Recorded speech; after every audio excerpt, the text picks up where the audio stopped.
You are looking at Julian's pronunciation guide, where we look at how to pronounce better some of the most mispronounced words in the world, like this other curious word. But how do you say what you're looking for today?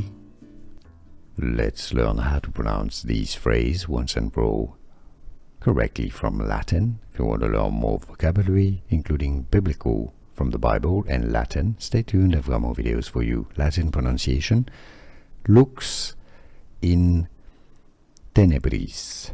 Lux in tenebris, meaning light in darkness. Lux in tenebris. English pronunciation: lux in tenebris.